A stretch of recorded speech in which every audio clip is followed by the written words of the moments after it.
light hits the sky, it's a warning.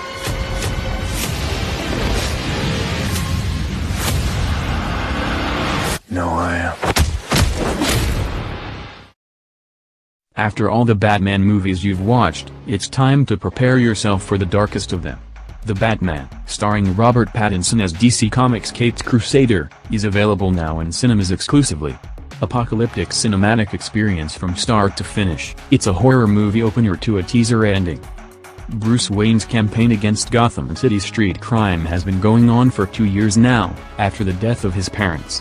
Nothing can prepare them for a chillingly planned succession of crimes by a grotesque, masked killer who leaves diabolical riddles with each victim. As Batman deciphers the cryptic clues, a larger scheme is revealed. A more interesting conundrum is how the psychotic assailant's bizarre motivations connect back to the Dark Knight. The Batman isn't really a superhero movie. Matt Reeves, the film's director and co-writer with Peter Craig, combines the best elements of past Batman films, notes of Tim Burton, Christopher Nolan, Zack Snyder, and the solo Joker movie are all there in this film, as well as a psychological history, ambiguous timelessness, and layers of grim sarcasm. Nevertheless, it's also more of a detective story than previous Bat movies, drawing inspiration from David Fincher's serial killer Chillers 7 and Zodiac and especially. This is a film noir, a gangster movie, and a 1970s conspiracy thriller all at once. The Batman is mostly a horror film. Tim Burton's Batman startled and horrified parents in 1989. Rather of a comic book hero in tights spiffing, powing, and zapping his way through cartoon adversaries, we now have a traumatized freak in black rubber fetish gear exchanging blows with a chuckling acid-scarred maniac. British authorities even had to create a new grading system for the film.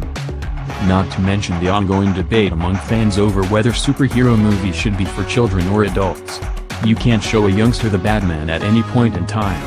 Despite its PG-13 rating, this new picture is a far cry from the comparatively bloodless Dark Knight films, and a far cry from many Marvel films, immersing you in a 3-hour building dread and simmering anguish garnished with some amazingly unpleasant touches. For starters, there's a creepy sequence with a serial murderer and a little bit of torture porn in this Batman picture. Gotham is presented as a whirling swarm of faceless, Halloween-masked characters. The suspense is amplified by the persistent music by Michael Giacchino and the jangly strings of the horror film.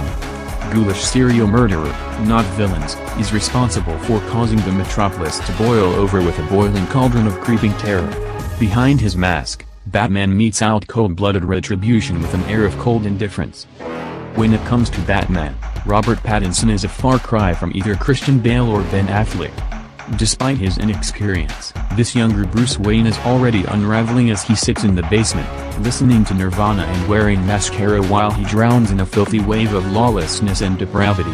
When Pattinson's wonderfully angled jaw and sad eyes stare out from under the black mask, he really embodies Batman. Still, the 2.5-hour duration could certainly be trimmed if there was a little less of Batman's sluggish stride and profound stare.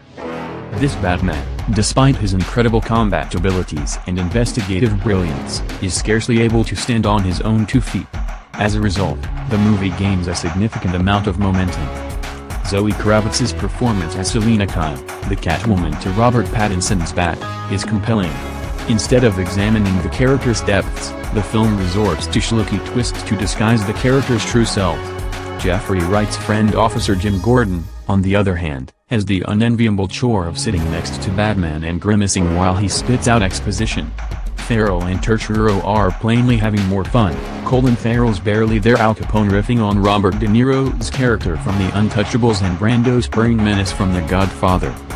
So, if you were wondering whether a new perspective on the Caped Crusader was possible after 14 films, you may be surprised to find that seeing a Batman who is more human than Bruce Wayne or the Batman himself is pleasantly reinvigorating.